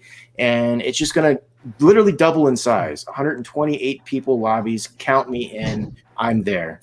So I mean, just think about with the new consoles, because this is obviously going to be the first time that a modern Battlefield is going to be gracing the Series X and S. Mm-hmm. Just imagine the destructibility that's going to be able to come through. Like, you could literally, be hiding behind a wall and someone drive a freaking Jeep right into it. You know what I'm saying? And run you over. Real quick pet peeve of mine. Okay, I don't care what anybody says. Somebody might hate me for saying this, but the sniping in Battlefield is so much better than Call of Duty. Call of Duty makes no sense. It takes forever to pull up your slate, but it's a one-shot kill anywhere on the chest. But that's the dynamic, right? But then they add in freaking quick scoping, which is just stupid. You're I don't know. I hate that crap from Call of Duty. It's perfect in Battlefield. The scope comes up instantaneously. If you got the chops, you get the headshot, you get the kill. If you don't, it's 2 shots to kill somebody. That's the way it should be. End of story. Thank you. No. This is why I went to you first. Good friend of the show, Predator H2O, in the chat says, Battlefield is so much better than Call of Duty. I just wish Ghost Recon would get their shit together. Yeah, you and me both. I mean, I remember me, Predator, and a couple of 2 of his buddies tried to kill the actual Predator, and we got smoked about a dozen times. The Predator and Ed was just too tough for us. But yeah, I definitely agree. Let's bring you into the conversation regarding Battlefield versus Call of Duty. Now, listen, Call of Duty is going to sell, right? It does every year.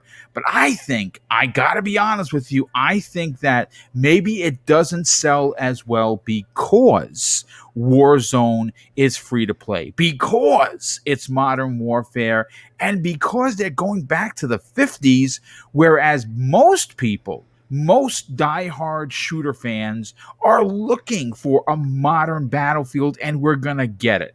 Now, granted, we have heard rumors that they're gonna have a battle royale mode, sure. But you know what? They all do. They're still going to have a traditional, big team battle type, war zone, matches where, of course, we know 100. With the rumor, is 128 people on the map at one time, which is just sick. What are your thoughts on this? Who are you pulling for? Who is getting your money in 2021?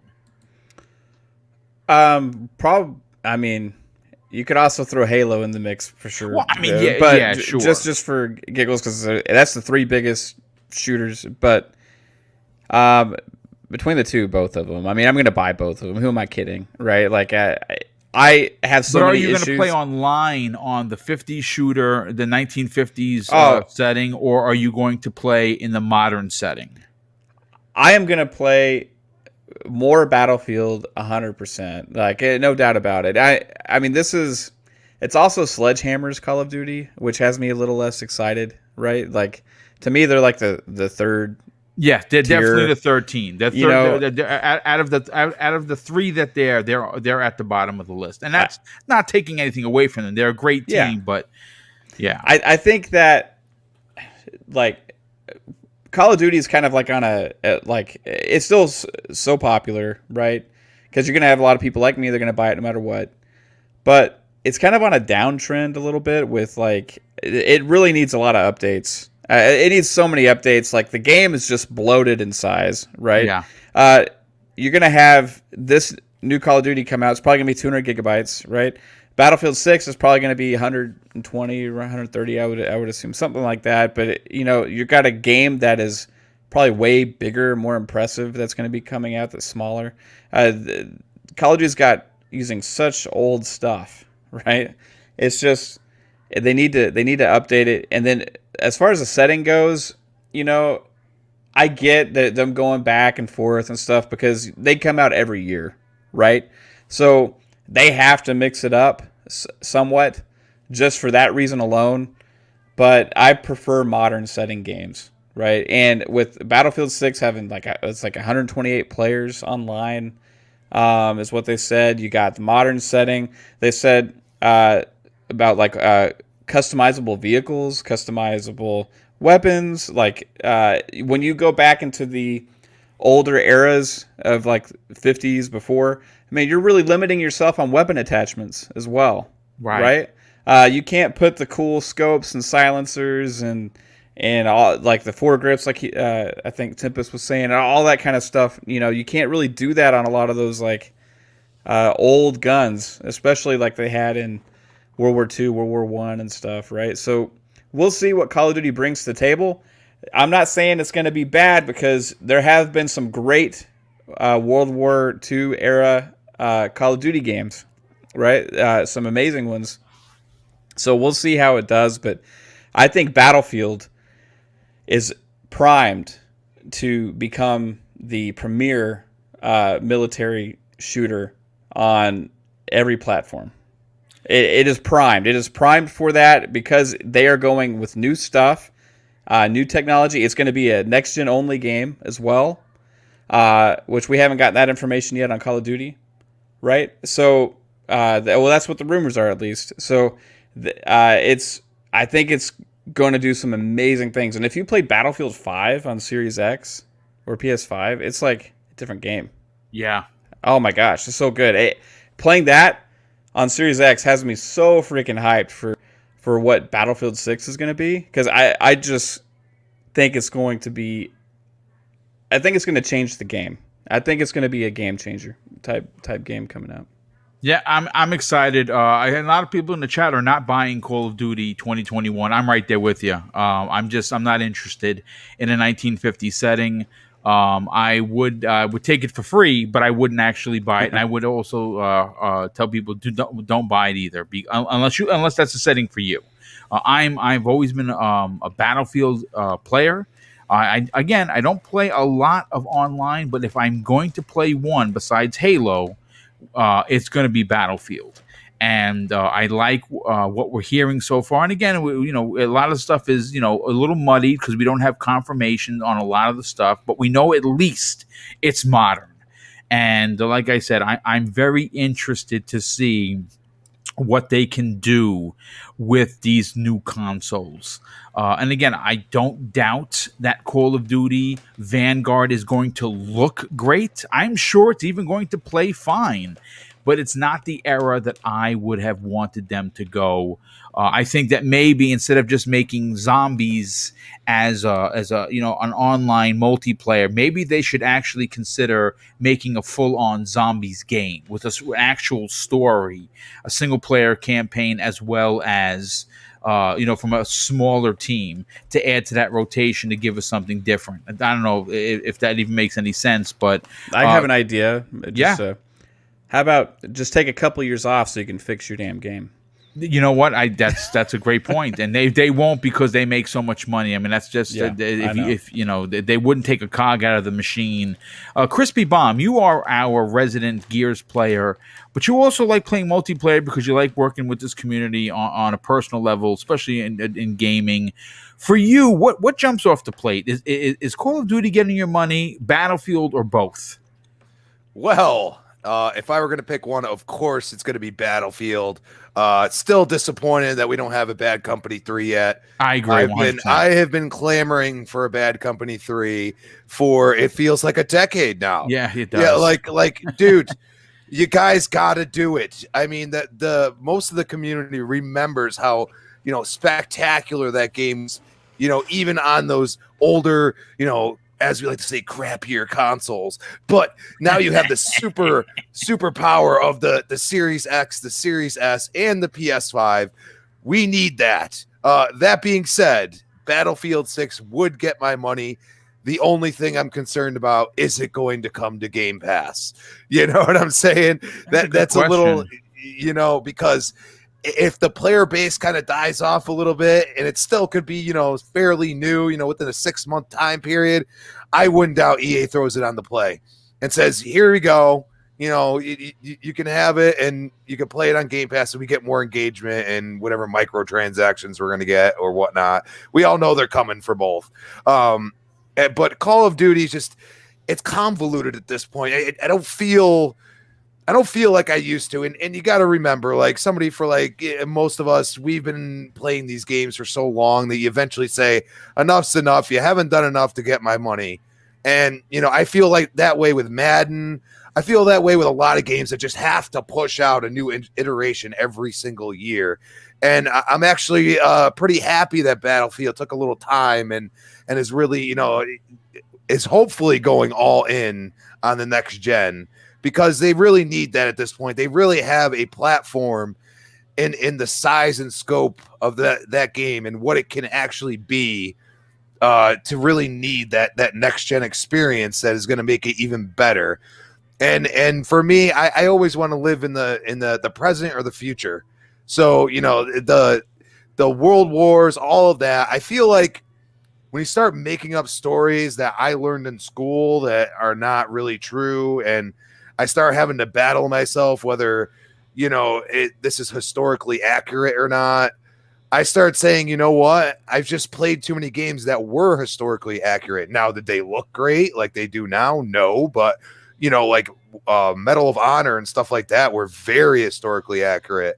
And those games, are near and dear to my heart because it really got me into the shooter, like more than anything. So, now that you keep going back and we haven't really seen, them really push far ahead and start touching the future again, which has been so long for them since like the Infinite Warfare and all that stuff. Like, you can start going back into that. People are really starting to, even, realize how good Titanfall 2 is and stuff like that. Like, you could start really kind of pushing the boundaries. And I feel like it's almost they're afraid to, and almost what both of you kind of alluded to, it's that, that they're kind of using old technology and it's time to upgrade, but they need to take time off. And I don't think they're willing to do that. So Yeah. until it really hurts them, sales wise, I think you're probably going to get, this convoluted, hey, we're going to go to this time period, and that's how they're going to roll with it until you people that really love Call of Duty speak with your wallet, because it's not me. I haven't spoke my wallet. A long time ago, I did, when I said, okay, enough's enough. It's not interesting to me anymore. So it's up to you guys. But, for me, it's Battlefield. Battlefield offers, vehicles, all these other great things that, really give me a chance in a first person shooter space that, you feel like you're just dying all the time. Yeah, no, I absolutely agree. Let's get 3-Bit in here. 3-Bit, you play multiplayer online. For you, who wins 2021? Does Activision's I guess mistake of going back to the 50s give room and basically open the door for Battlefield 6 to pretty much rush in, take all of the sales and keep it moving throughout all the rest of the year? I kind of go back and forward with this because I know a lot of people was expecting Call of Duty to go back to the modern times, right after Call of Duty World War II. And in terms of like the sale numbers with Call of Duty, I guess compared to Battlefield, I do think Battlefield does have an edge. However, we kind of go through this cycle every 5-6 years or whatever, and I always see people saying, "Oh, I'm not going to buy Call of Duty," and it's the same game every year, and it's like the whole Madden argument. People say the same thing with Madden, and then we see the sale numbers. I'm like, where do those people go? They keep buying the game, so I don't know. I think Call of Duty is such a brand name where people are going to buy it regardless. Now, the interesting part of that argument is whether or not the setting of it, how much does that actually hurt the sales? I think that's pretty interesting, but they really need to update their engine. I think it's actually a problem, especially for people. Was it the PS4? I think it was people who bought a Call of Duty. That's your entire hard drive, one game. Yeah. So that's because they're using the same engine since Call of Duty 2 in 2005, which is ridiculous.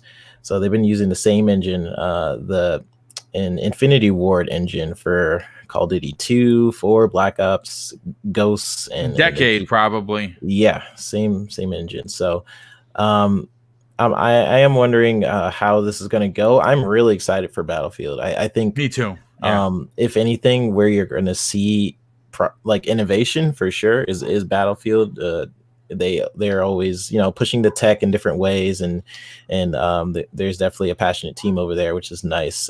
You can't always say that about EA in a lot of different titles. So I'm excited for Battlefield, the new Battlefield. Call of Duty, not really as much. Yeah, but me either. But again, it has that loyal fan base of people who buy it regardless. The same thing with like a Madden title or whatever. It says Call of Duty, people are going to buy it. So hard to say. I do think Call of Duty does have a lot more fans than Battlefield. Maybe anyone can on the panel could attest to that. But Call of Duty is pretty large title there. But the hope in me, the purest gamer in me, is like rooting for Battlefield in this situation. I'm excited for it to come back. It's been a decent amount of time too. You see Call of Duty constantly, having iterations of different titles, but it's been a while for Battlefield, so I'm actually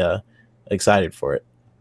Yeah, that actually makes two of us. Stu's being safe in the chat says there hasn't been an update to COD multiplayer since December, as they only seem to care about Warzone, and that doesn't surprise me. See, that is where I have lost faith. Like I said, I didn't buy the last Call of Duty. No, the last one I bought. The last one I bought because it was modern, and I never play online. I do the single player campaign and call it square.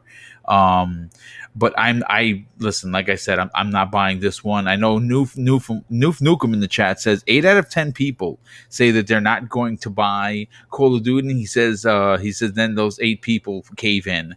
I mean, you might be onto something, but I think Noof this year people are going to be disappointed with a 1950s setting. And again, it's probably going to look great. It's probably going to play great, but people don't. You and I buy the game for its single player campaign. We're old men. We appreciate the story. But most people buy Call of Duty for its multiplayer, even though that there is Warzone out there. And I think that many people are going to be disappointed. Let's get Cybernox into the conversation. Cyber, what military shooter fan are you? You Call of Duty first or Battlefield first? I've got to say, I'm a huge fan of Call of Duty. Like, I love. So you play what they've done Warzone with then? Warzone. Oh my god, I'm in Warzone all the time, especially with like my like everyday friends and things like that. Like, that's all they play, Call of Duty. So like, and I'm a big multiplayer guy, so I'll always favor multiplayer first before my single player. That's why my backlog is so damn long, because I'm over here on freaking Warzone all the time. But it's interesting what they're doing. Maybe it's even strategic, with the popularity of Warzone, and you can even see that if you look at the numbers of how many, active players they have on Warzone compared to multiplayer on Cold War. I think the numbers, the discrepancy in numbers is there. So many people. Obviously, it's a free to play game, but everyone just flocks towards the battle royale now. And I think with the combination of that, that Twitch shooter and the speed of everything, and like it or not, like the shooting, even though it's not as realistic as Battlefield, the shooting in Call of Duty is somewhat satisfying. There are a lot of things that you're going against now when you're doing all crossplay and things like that.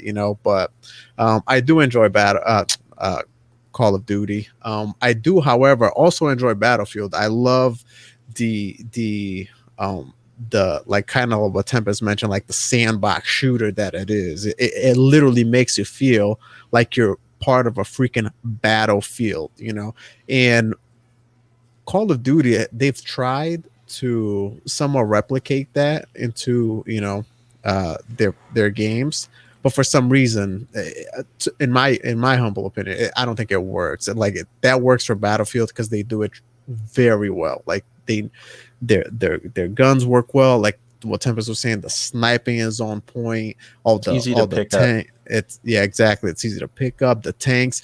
The one thing that I love about Battlefield is you make players work together. You know what I mean? And that's the one thing that I'll say that Warzone has done for some people. It makes you play these games more strategic. It makes you communicate. It makes you kind of know how you go on and about a situation. How do you do you guys push? Do you not? Are we gonna flank these guys? Typically, Call of Duty has just been a run and gun, and I think Warzone has changed that a little bit to an extent. But on Battlefield, it's consistently like that. Every time I play Battlefield, regardless if I'm playing with people in a party or if I'm playing with just randoms in a lobby, everyone communicates. Everyone is dropping supplies. It works, and that feeling is so satisfying. It's amazing. And I'm with Mav on this. I prefer the modern era, right? Once it starts going back a little bit, a couple of decades, you kind of limit yourself, kind of exactly what he said.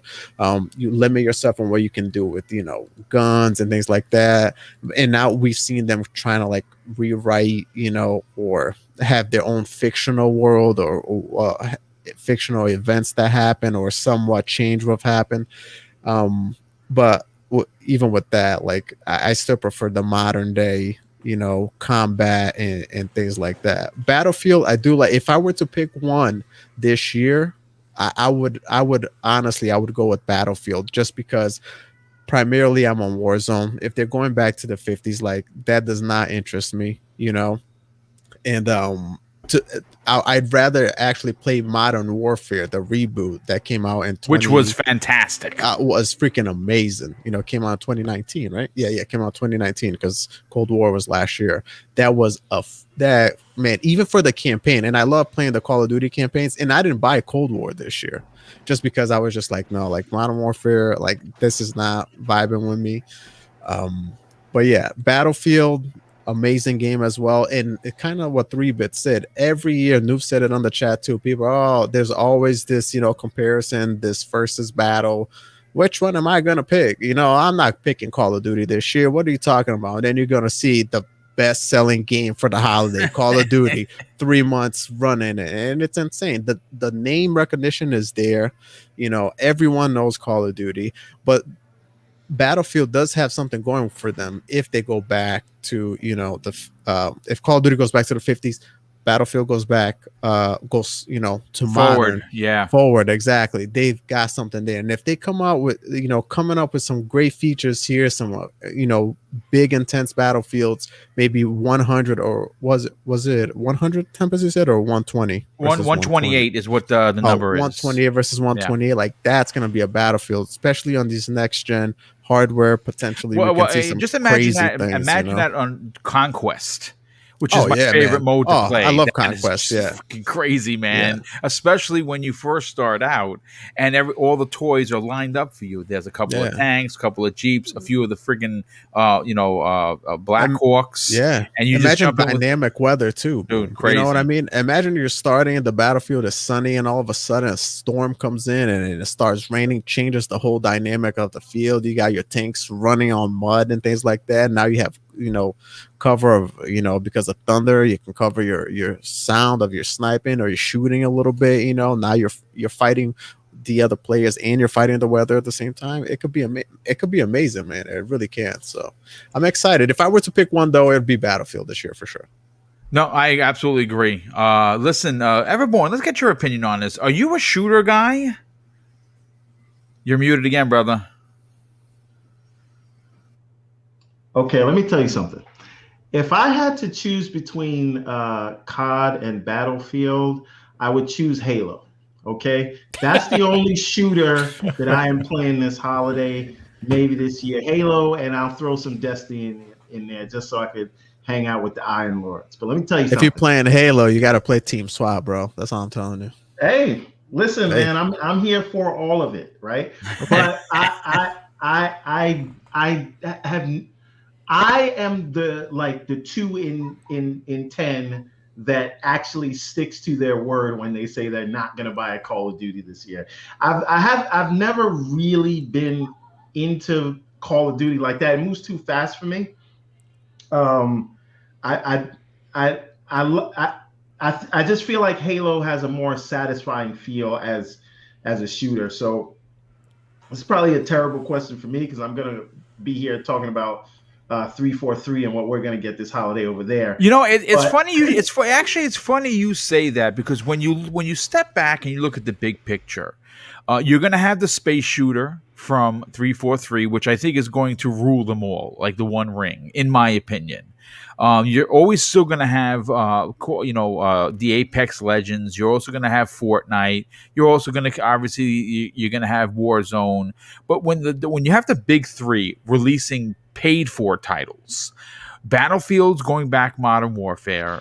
We have the space shooter with Halo and the 1950s shooter with Call of Duty. Halo Infinite Multiplayer is going to be free to play. It's free to play. That's true. That's a great point. Anyway, I mean, listen, I it's. think Halo needs a battle royale, though. I think it's coming. It's got. I think it's coming. It's just not. They don't want to talk about it right now, and I think they're gonna have to back up on that words. But Everborn, anything else you want to add before I go to clowns? No, I mean, not really. And I don't what is. Are there any other wars that Call of Duty could do? Right? Like, I don't know. I'm not like. I'm not. The Civil I don't know. War. I don't want to. I don't. No, but why doesn't somebody do like a World War One game? Right? You can Well, dig a trench. they did it with Battlefield 1, and it didn't go off very well. Yeah. It was Well, okay. Yeah. Yeah, I don't know. I'm just gonna like crap talk these games, and I don't have a lot of experience, at least not in a few years, because they've never really been my cup of tea. So I don't want to crap talk them. They're just not my style. All right. I mean, listen, that's perfectly fine. You're looking forward to Halo, like a lot of us are, for sure. Yeah, it feels like Call of Duty is just like a machine at this point. So it's just gonna come out every year. I don't know. Anyway, I'm gonna just badmouth it if I keep going. So No, definitely. No, we Go appreciate the honesty. Clowns, let's get your opinion on this, and we'll get everyone out of here. We're closing in on the 2-hour mark soon. We have a massive panel, so we got to get to the outros. Clowns, for you, where does Battlefield going modern and Call of Duty going back to the 50s with Vanguard, where does that sit with you? Are you going to buy both games anyway, or are you going to pass on one and get the other? Can I be honest? I hope Flamish gets both. No. So, yeah, we game share. Nice. So, honestly, Boom, if I was to have to pick out of those two, I would pick Battlefield, just because I think that Battlefield is the more mature shooter. And I play, I hop in with Mav every now and then too. So it'd be fun to play with friends on Battlefield. I just think that the mechanics feel a little bit more realistic, and it takes more skill to play Battlefield. And I just respect that a lot. I respect the fact that they can incorporate vehicles properly, building destruction properly, multiple different types of weapons and the way they unlock compared to Call of Duty. However, with that said, whatever one that Flamish doesn't get, I'd probably get the other, because I'm going to be honest with you, I am highly interested in war anyway. So with Call of Duty being in the 50s, I would still be interested just to see, what that's all about. I would check it out. I'm not sure if there's anything super exciting war-wise from the 50s that I'd be super into. I'm not sure if the Bay of Pigs was in the 50s, but I would check it out and see what it was, So, I mean, that's my 2 cents on it. And I think the panel already elaborated highly between the differences. Well, I will say this, regardless of who is going to win the FPS war come this fall, there's going to be a lot of offerings from the free-to-play realm as well as the purchasing realm in Halo Infinite, Call of Duty Vanguard, and Battlefield 6. Nightwolf 3186 drops another $5 super chat and says, curious if the 50s mean they're tackling a Vietnam experience. Yeah, see, that's one of the wars that they have never attempted to do. I don't know if that's a war that brings back a lot of negativity. I mean, all war is bad, folks. I mean, we're talking video games and we just pass it over like it's just a game. But a lot of these wars, millions and millions of people died. So Vietnam, man, would I like to see it? Sure. Do I think that they would have the balls to do it? I don't know. It's pretty interesting, but. Listen, this has been a great show. Again, a lot of big opinions. This is probably the biggest panel I've had in a long time. Couldn't tell these folks no. Everyone brought some amazing opinions. And of course, again, if our opinion is not your opinion, well, that's okay. We're not a bunch of yes men here, and you shouldn't be either. If you have an opinion and you want to voice it, yeah, drop a DM. But also remember that if you're rude, I'm just going to put you on the pain of mine list and either block you or put you on mute, and I'll never hear from you again. So be careful because I would never come off to somebody like an a-hole, even if our opinions, whether they were in sync or totally different. So just be careful with that, because again, as much as I love responding to people, I will not stand for the shenanigans. But let's get into the outros, and we have quite a bit of people. So Everborn, let's go to you first, because you have a Kickstarter that the timer is ticking down, I should say. Tell everyone about the Everborn saga, what you got going on with the Kickstarter, and where could people reach out to you and strike up a conversation. Yes, sir. So you can reach out to me at Everborn Saga on Twitter and at Xbox, PlayStation, Steam, but more importantly, everbornsaga.com. Go there. You can see all the comics and sort of merch like you see here, this shirt, poster in the background, things like that. But the number one thing is, if you go to everbornsaga.com, click that link at the top, it will take you to the Kickstarter campaign that we are running right now. There are literally less than 34 hours to go on this campaign. We are just about $150 away from our second stretch goal, which will fund Prince of Arcadia Chapter 4. That's on top of the 1 through 3 that's included in the campaign, plus Ariel's Adventure Chapter 1. So I never imagined in my wildest dreams that this thing would do as well as it did. And I thank you, Boom. I thank, again, the Iron Lords and everybody who checked it out and shared it. But we're super close to this this next stretch goal, and I think we can do it.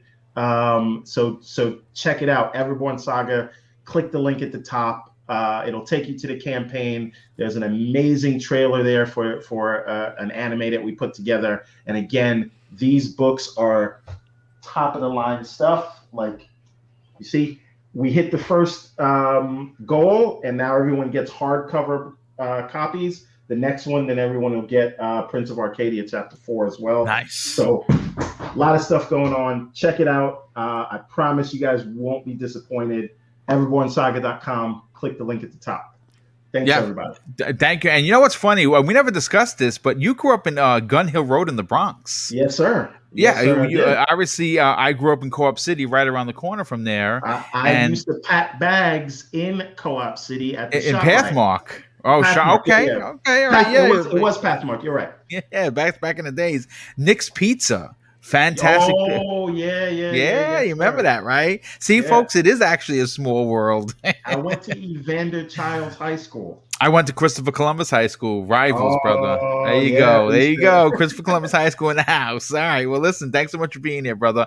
Let's get Mav out of here. Mav, thank you so much for being here as always. You answered the bat signal. And once again, you didn't disappoint. Tell everyone about where they can reach out to you and check out your new podcast that you have weekly. I think what you're doing over at the Xbox Ultimate Podcast is fantastic. You have an incredible and growing cast of characters. And also, where could people reach out to you and strike up a conversation?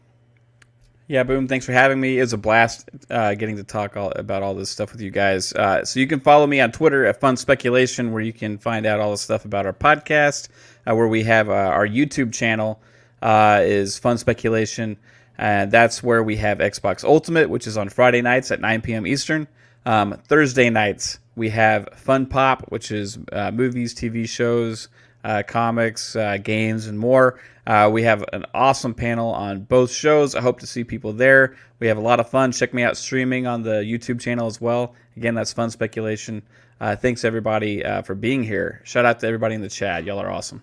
Oh, thanks so much for you for being here, brother. Definitely appreciate that. Crispy Bomb, bringing the fire as always. And we were hoping to do that, and you did it in spades. Tell everyone where they can reach out to you and strike up a conversation on social media, potentially get chainsawed in half.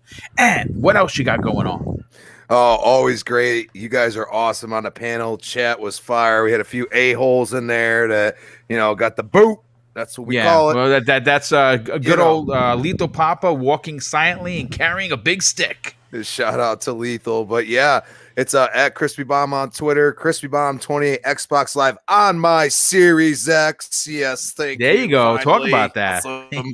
And yeah, we got Retro Renegades tomorrow night, 7 p.m., Thursday, 8 p.m. We got next podcast, and I will not be on Breakfast with Boom this week, but next week's looking good. So see you then next Friday. Well, listen, you take care of family business, brother, and we'll definitely get you back on the following week. Tempest Sun, you know what? Why don't you tell everyone about where they can reach out to you, potentially get shot in the face by you, and what else you got going on? You want to make any announcements, or you're still holding that close to the vest? Oh yeah, I mean, I've like last time I said that the channel's coming, soon, TM soon. Hopefully within the next month and a half, I'll start actually having some content to put out there. But yeah, for now, just I'm at the Tempest Sun on Twitter. My gamer tag is Tempest Sun, and if you enjoy getting apparently shot in the face and sniped and murdered in your favorite video games, hit me up. We'll have some fun. Well, I mean, you could be on your team. You know what I'm saying? You could definitely you can team up so you can help others achieve people shooting in the face. That's right. But yeah, no, it was a pleasure. Had fun as always, buddy. And I will see you on the next one. Yeah, thanks so much for that. And 3-Bit, love that you are here today because we got a chance to hear from your perspective. You are a part of the industry in more and bigger ways than you'd like to admit. Love the work that you do, not only on the shows that you're a part on weekly here, but what you do on everyone else's show. And more importantly, what you do on your own channel. Tell everyone about where they can subscribe to your YouTube channel and where could people reach out to you on social media. Sure. Everyone can follow me. My Twitter is the VGHD. My YouTube channel is the Video Games HD. I'm on several shows every Thursday. I am on the Xbox Factor podcast here with Boom. Amazing panel over there. Fun Pop later at night where we talk about comics and everything.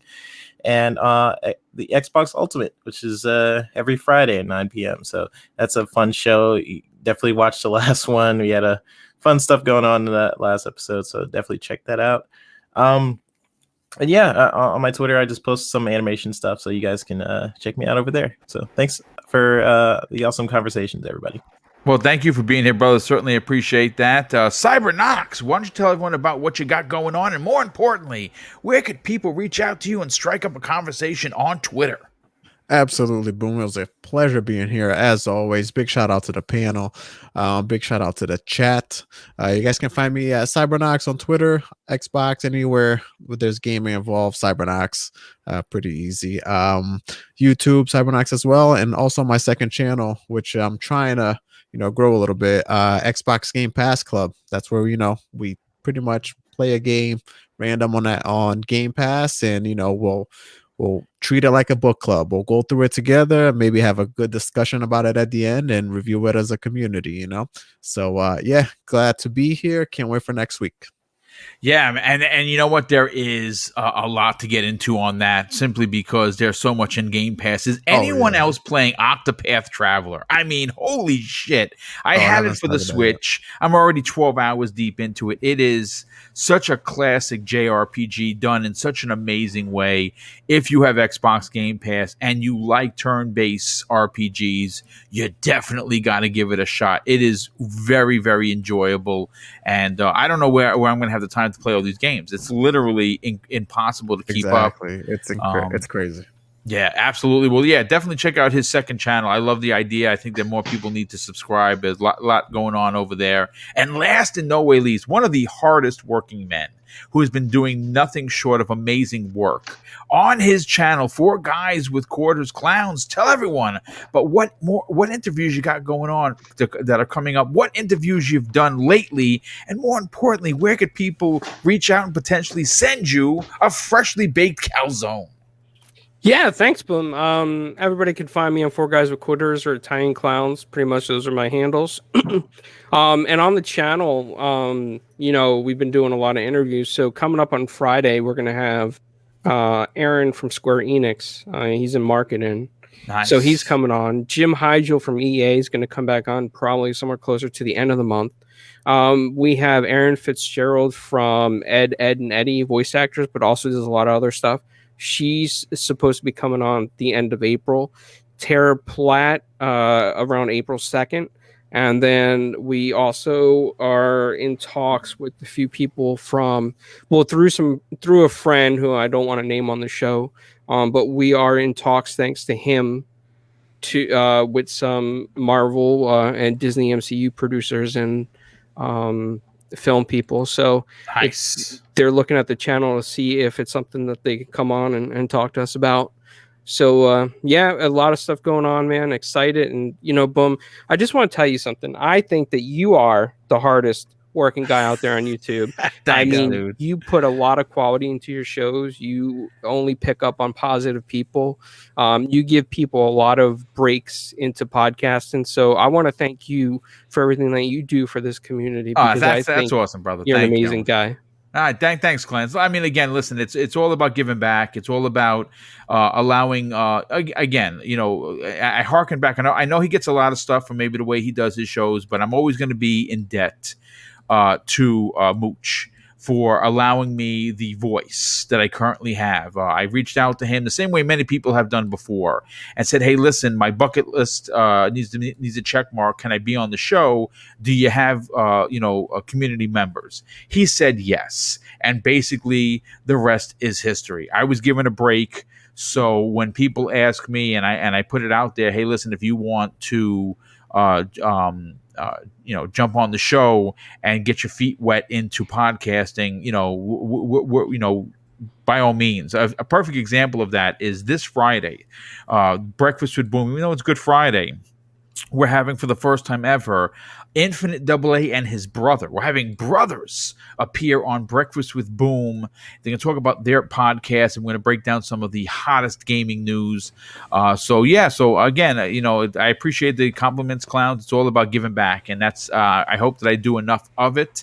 And I'm going to continue to push that envelope. I think that not only is community first, but people are part of that community that are also podcasters, and I love giving people breaks.